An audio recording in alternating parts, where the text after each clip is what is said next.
What is up, everyone? This is Noelle Foley, and you are listening to Pro Wrestling Proverbs. Oh, yeah. Have a nice day.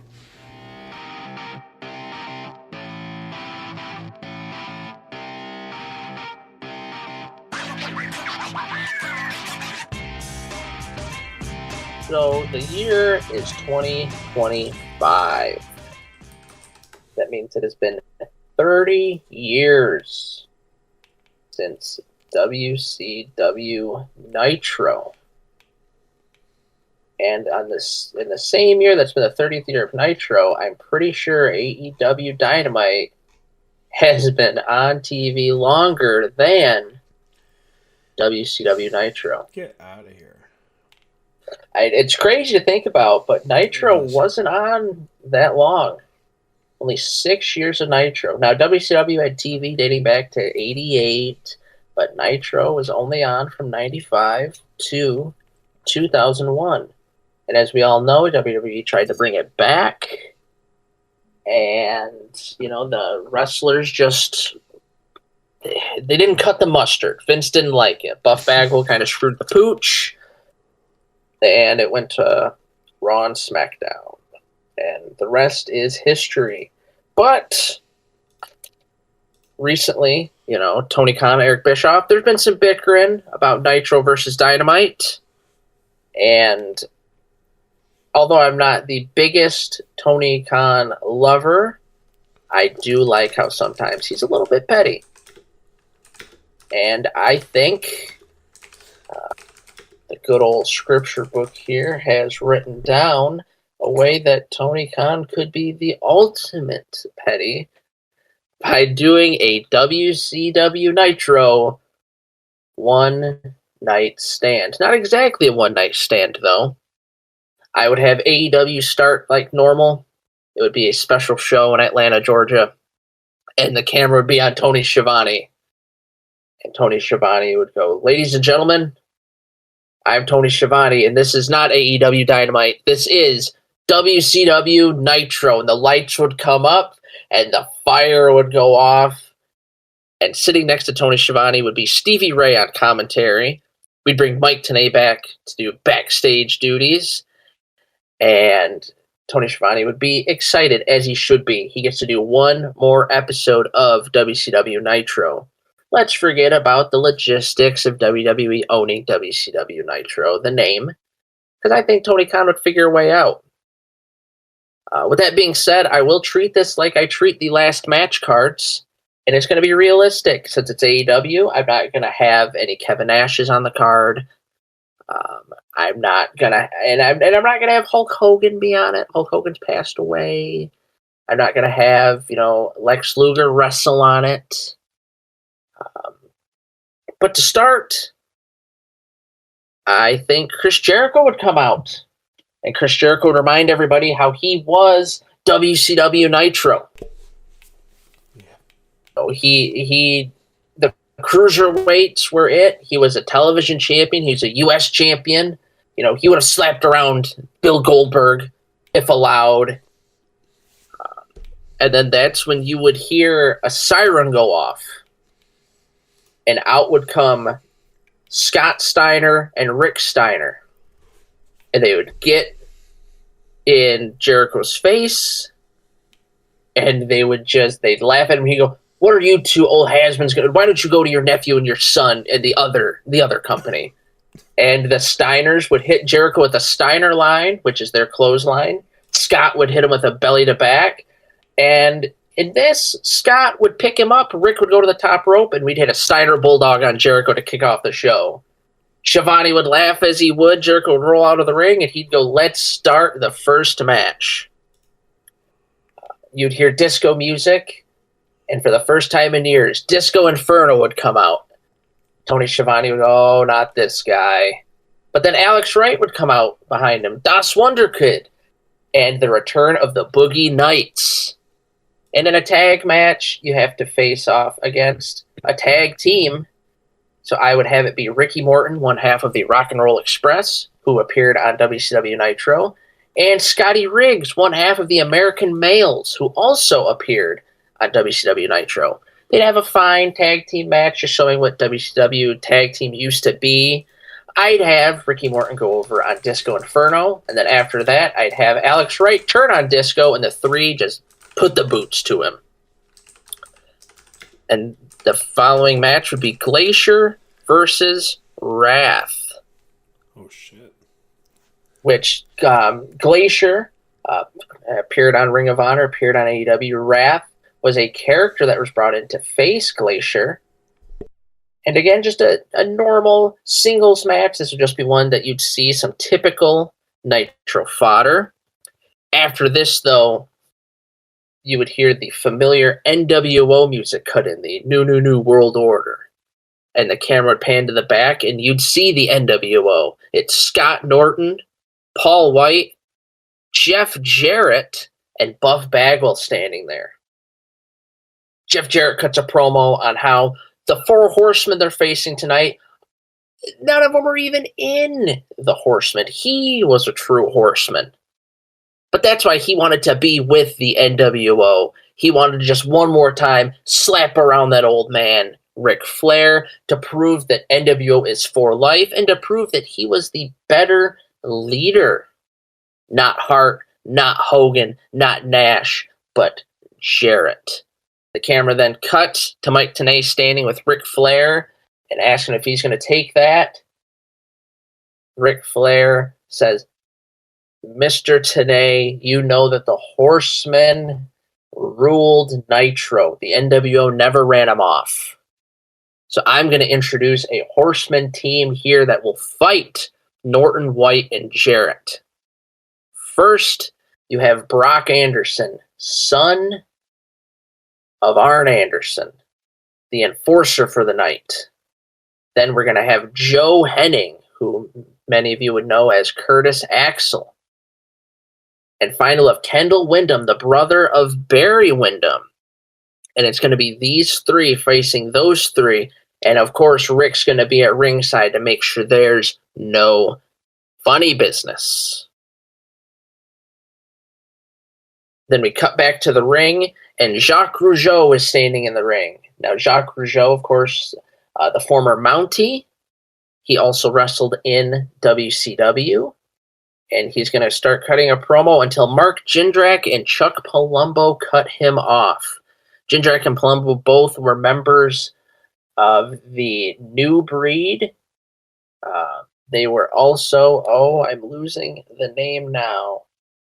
But they fought with the old heads in WCW in the late 90s. And they come out and they tell Jacques, you guys keep having to Frankenstein yourself together.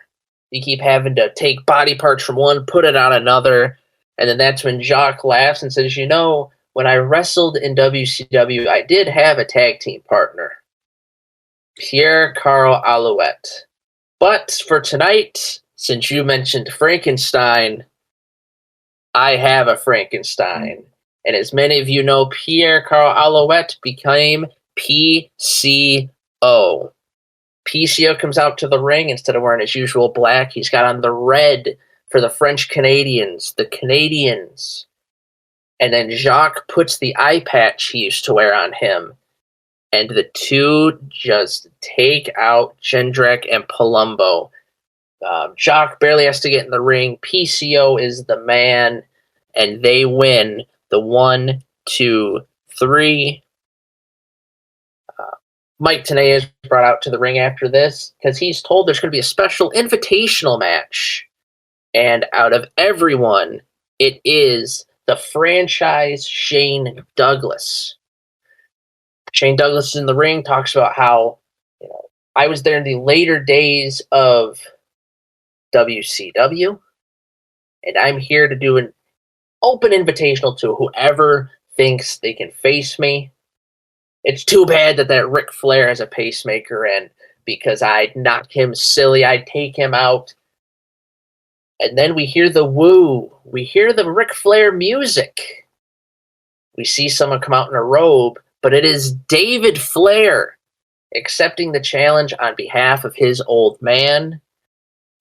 Although David is the babyface, I'd have Shane Douglas win. Neither are really in wrestling shape at this point, but David never was. And I'd like to give Shane a little rub. Then in between this match and the next match, Chris Jericho comes out again. Chris Jericho has his ribs taped up, holding the mic, and I am so tired of being disrespected. I was disrespected then, I'm disrespected now, but I'm still WCW Nitro. Those Steiners couldn't run me off. I sent them back to Full Sail, where their family belongs. But like I said, I would, if given the chance, I would have slept around that Bill Goldberg. I would have done it for Brett, and then the camera pans. We're at a locker room, and Doug Dillinger knocks. The door's kicked open, and there's Goldberg for the first time on an AEW program here on WCW Nitro. Goldberg knocks the security to the side and starts charging to the ring, and then it cuts to Jericho standing there shocked. Goldberg comes out and it just stares at Jericho. Chris, what are you going to do? Tell me I'm next? You going to spear me? You can't. You're retired. You're an old man. You can't. And before he can do anything else, Goldberg hits him with the spear and then looks around, picks him up, jackhammers him. And then for fun, Tony Khan stands at the top of the ramp and sends a ref down. Goldberg pins Jericho. And then Tony Khan, well, it looks like we finally got Chris and Bill on WCW TV. Bill Goldberg 1, Chris Jericho 0. Chris rolls out of the ring. Tony Khan says, let's get back to the action, where we will have a triple threat match. 3 cruiserweights that dominated the WCW scene. Juventud, Psychosis, and Ultimo Dragon being accompanied by Sonny Ono. Again, this would just be a traditional triple threat cruiserweight match. I give the nod here to Ultimo Dragon, who still competes semi-regularly. The next match would be Raven versus DDP. Now, when I wrote this down, this was before Raven announced he had the debilitating, I believe he has Parkinson's disease. We're still going to go Raven DDP. These two had an amazing feud for the United States Championship that involved Chris Benoit. I'd have Raven and DDP fight. Raven would ask for it to be Raven's Rules, which means it can be hardcore. Anyone can interfere. I'd have Lodi come out, Stevie Richards come out, and Van Hammer come out. They'd start getting DDP down. It would seem all would be lost until Mortis would make the save. Now, some fans would be a little confused because Mortis was portrayed by Chris Kanyon, but before he passed away, he gave the Mortis character to Brian Cage. Brian Cage would have no problem dispatching these men. DDP would hit the Diamond Cutter, chest up, back out for the 1, 2, 3, and it would be a nice tribute to the fallen Chris Kanyon. We would then cut again to a NWO promo, but they're beating down Joe Hennig. They're taking him out, they're spray painting on him, and Jeff Jarrett laughs, and how's the Horseman going to fight? We know you can't, Rick. Your son's already been involved. Who's left for the Horseman? Arn's fat, Tully's fat, Barry's fat, Luger can barely walk, Stinger's retired, and everyone else is dead. And then it cuts to the Horseman. Rick sitting down doesn't know what to do, and a body walks up.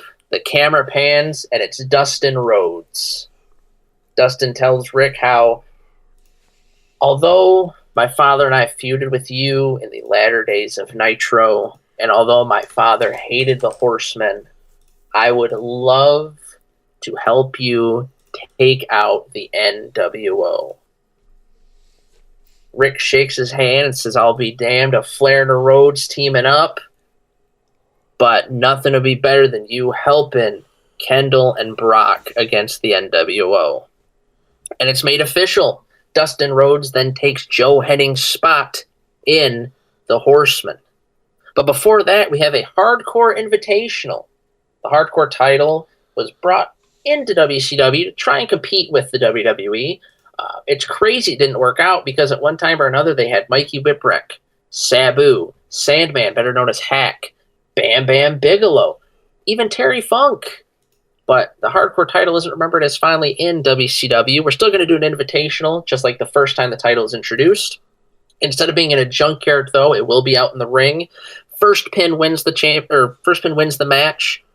We will have Hack returning, which, as I said, is the Sandman. Jerry Sags of the Nasty Boys, the Kiss Demon, Crowbar, Haku, the Barbarian, and David Finlay, the son of Fit Finlay, who won the first Hardcore Invitational in WCW Nitro.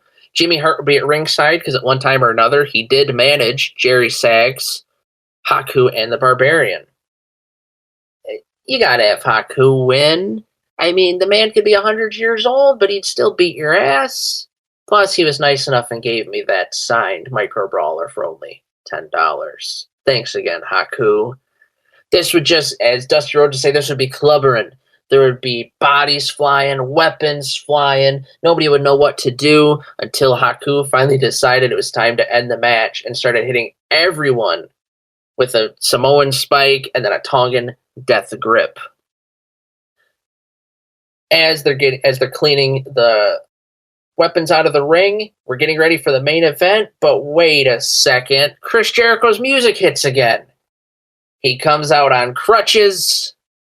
He's still got his ribs taped, his shirt's ripped, he's got a black eye, his hair's a mess. But I'm still here, damn it. I'm still WCW Nitro. And there's nobody that's going to convince me otherwise. I'm Nitro. Nobody can take me out. And the lights go down. The lights come back on, and Sting is standing behind Chris Jericho. And he puts his bat into his back. Jericho freezes, and Sting grabs his hair and drops him with a Scorpion Death Drop. And then Medusa and Jim Duggan wheel out a trash can. Now, of course, the significance of this for Medusa shouldn't be lost on anyone, as when she went to WCW, she dropped the ladies' title into the trash can. But Jim Duggan portrayed a janitor on WCW TV for quite some time, and actually found the television title in the trash can. The two of them pick Jericho up and drop him in the trash can like the title belts that were put in there before, and they wheel him out, signifying his last appearance on the night, as the fans and Tony Schiavone give Sting a standing ovation. Now here we are, the main event, the bastard versions of the Four Horsemen and the NWO. Jeff Jarrett, Paul White going by the Giant, and Scott Norton being accompanied by Buff Bagwell. Brock Anderson, Kendall Windham, and Dustin Rhodes being accompanied by Ric Flair. Now the match would be going on, and all of a sudden Joe Henning would reappear. Joe is out here, he's going to help the Horsemen, but wait a minute, he's just like his damn dad. He turned on the Horsemen. He took his shirt off to reveal an NWO shirt. It was all a ruse. Luckily, the Horsemen do have one trick up their sleeve, as Dean Malenko, the AEW producer, comes out and takes out Joe Henning. Ric Flair low blows Jeff Jarrett. Not going to get Buff involved in this because, again, at the time I was writing this was before he lost his leg. So I'm not going to do Buff dirty. But I have Brock Anderson hit Jeff Jarrett with a spine buster. Kendall Windham hit him with a shotgun suplex. And Dustin Rhodes drop an elbow on Jarrett before hitting Norton and Paul White with an elbow. Before they hit a 1, 2, 3, and the Horsemen stand tall. The final Nitro and the NWO, or what pieces are left of it, is finally vanquished. And that's how Tony Schiavone ends it, with, even though Dusty and Brain aren't there with him, he knows that they're smiling and seeing the NWO finally covered up, that black finally spray painted white. And although it was difficult with what talent's left, that is how the scriptures would book the final WCW Nitro in the year of our Lord 2025. Tony Khan getting the last laugh and Eric Bischoff having to watch from home. I'd even make him pay for it.